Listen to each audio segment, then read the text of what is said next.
Hello friends, welcome back to my channel BK News Report.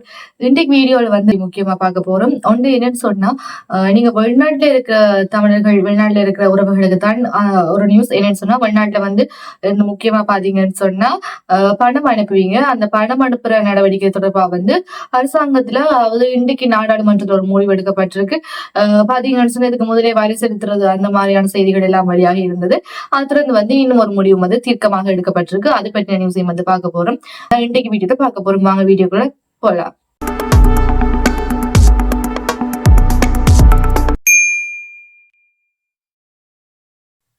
Video பார்த்து கொண்டிருக்க நீங்க யாராவது என் சேனலை சப்ஸ்கிரைப் பண்ணா பார்த்துக்கொண்டு மறக்காம சப்ஸ்கிரைப் பண்ணி லைக் பண்ணி கமெண்ட் பண்ணிக்கொள்ளுங்க. அதோட பக்கத்துல இருக்க சப்ஸ்கிரைப் பண்ணிட்டு பக்கத்துல இருக்க பெல் ஐக்கானை வந்து கிளிக் பண்ணிக்கொள்ளுங்க. அப்பதான் நான் போற வீடியோஸ் உங்களுக்கு உடனடியா நோட்டிபிகேஷன் வரும். அது வந்து நான் முதல் கூறியிருந்தேன், இப்ப வெளிநாட்டுல இருந்து பணம் அனுப்புறவங்க அது பற்றின தகவலை முதல் வீடியோவா பார்த்துக்கொள்ளலாம்.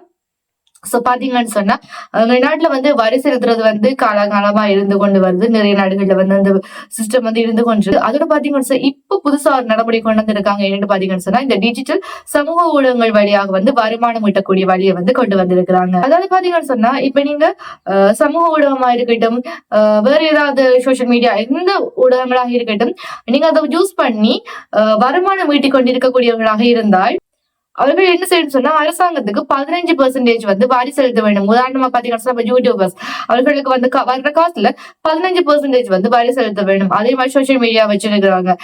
காசு ஈட்டக்கூடிய எந்த சோசியல் மீடியா நீங்க யூஸ் பண்ணாலும் அதுல வர பணத்துல 15% வந்து நீங்க அரசாங்கத்துக்கு கொடுத்தாக வேண்டும் என்ற மாதிரி ஒரு நடவடிக்கை வந்து கொண்டு வந்திருக்கிறாங்க.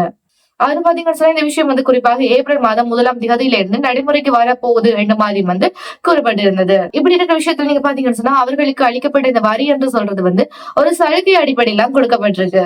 சோ பாத்தீங்கன்னா சொன்னா இன்னொரு சந்தோஷமான செய்தி, நீங்க முதல் உதாரணத்துல யூடியூபர்ஸ் எல்லாம் சொல்லியிருப்பேன். சோ நீங்க பயந்துருப்பீங்க, என்னடா யூடியூபர்ஸ் எல்லாம் சொல்றாங்களே அப்ப வரி செலுத்தணுமா? அப்படி இல்ல, நீங்க வருஷத்துக்கு வந்து 15 லட்சத்துக்கு மேல சம்பாதிக்கிற ஒருவரா இருந்தால் மட்டும்தான் நீங்க வரி செலுத்த வேண்டி வரும்.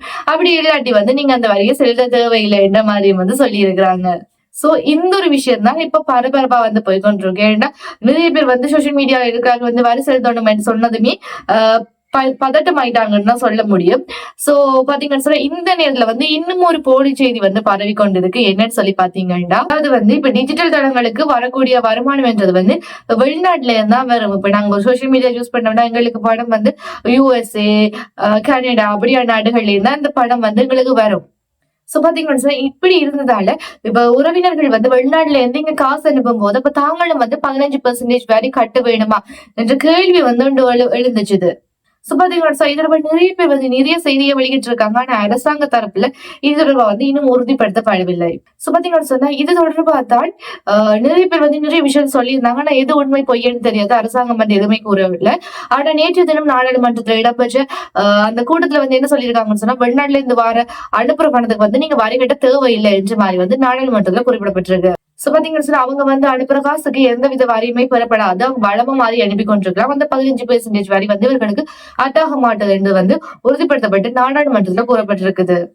குறிப்பாக இந்த விஷயத்த வந்து யார் நாடாளுமன்றத்தை உறுதிப்படுத்திருக்காருன்னு பாத்தீங்கன்னு சொன்னா அமைச்சர் அனில் ஜெயந்த பெர்னாண்டோ அவர்கள் தான் விஷயத்தை வந்து தெரிவித்திருக்கிறார். நாடாளுமன்றத்துல நேற்று தினம் நடைபெற்ற வரவு செலவு திட்டம் தொடர்பு குழு நிலையில தான் இந்த ஒரு வீடியோத்தினை வந்து அவர் தெரிவித்திருக்கிறார். சோ நீங்க வந்து தெளிவா வந்து தெரிஞ்சு கொள்ளலாம். அங்க இருந்து அனுப்புற எந்த ஒரு வெளிநாட்டுல இருந்து அனுப்புற எந்த ஒரு இதுக்கும் வந்து பணம் வந்து அறவிடப்பட மாட்டாது என்றது வந்து நீங்க அறிஞ்சு கொள்ளலாம்.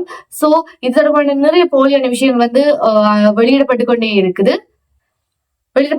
சோ இப்படியான போலியான தகவல்கள் வந்து வெளியிடுறதால தான் நான் இதை பற்றி வந்து குறிப்பிட்டிருக்கேன் என்ற மாதிரியும் வந்து நாடாளுமன்றத்தில் அவர் குறிப்பிட்டிருக்கிறார். சோ இது தொடர்பான போலியான இந்த செய்தியை வச்சுக்கொண்டு தென்னிந்தியாவில வந்து ஒரு பத்திரிகை நிறுவனம் அதுல வந்து இந்த விஷயம் தொடர்பா வந்து வெளியிட்டிருக்கு. சோ அவர்கள் தொடர்பா வந்து சட்ட ரீதியா நடவடிக்கை எடுக்க போறதாகவும் அவர் அந்த இடத்துல வந்து குறிப்பிட்டிருக்கிறார். சோ பாத்தீங்கன்னு சொன்னா இப்படியான போலி தகவல்கள் வந்து நீங்க பரப்பினீங்கன்னு சொன்னா அவர்களுக்கான சட்ட ரீதியான நடவடிக்கை வந்து எடுக்கப்படும் என்ற மாதிரியும் வந்து குறிப்பிட்டிருக்கிறார். சோ பாத்தீங்கன்னா இதுல இருந்து நாங்க தெரிஞ்சுக்கொள்ள நீங்க வெளிநாட்டுல இருந்து அனுப்புற பணம் எவ்வளவு பெரிய பணமாக இருந்தாலும் எவ்வளவு தொகை பணமாக இருந்தாலும் அதற்கு வந்து எந்த ஒரு வரியும் வந்து அறவிடப்பட மாட்டாது என்றது வந்து நாடாளுமன்றத்துல வந்து உறுதி செய்யப்பட்டிருக்கு. சோ இதற்கு வந்து உங்களுடைய கருத்துக்களை வந்து நீங்க கமெண்ட் பாக்ஸ்ல வந்து பகிர்ந்து கொள்ளலாம். சோ பாத்தீங்கன்னு சொன்னா இந்த செய்தி வந்து இவ்வளவுதான் நாடாளுமன்றத்துல வந்து இதை பற்றி குறிப்பிடப்பட்டிருக்கு. சோ வெளிநாட்டுல இருந்து வர அவர்களுக்கு வந்து 15% வரி வந்து அறவிடப்பட மாட்டது. சோ இது பற்றின போலி தகவல் உங்களுக்கு கிடைச்சால் அது வந்து நீங்க நம்பிக்கொள்ள வேண்டாம். அது தொடர்பான சட்ட ரீதியான நடவடிக்கைகள் வந்து எடுக்கப்படும். சோ இதே மாதிரியான பல தகவலை பார்க்கணும்னு சொன்னா மறக்காம பிகே நியூஸ் ரிப்போர்ட்டை வந்து சப்ஸ்கிரைப் பண்ணி லைக் பண்ணி கமெண்ட் பண்ணி கொள்ளுங்க. இதே மாதிரி இன்னொரு வீடியோல உங்களை சந்திக்கும் வரை உங்களிடம் நான் உங்கள் பானு.